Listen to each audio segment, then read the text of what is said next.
Hello everyone, in this video I will show you how to fix left 4 dead 4 high ping problem on your Windows 11 or Windows 10.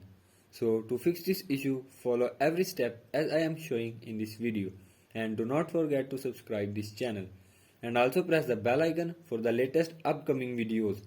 Hope so this will fix your problem and help you a lot.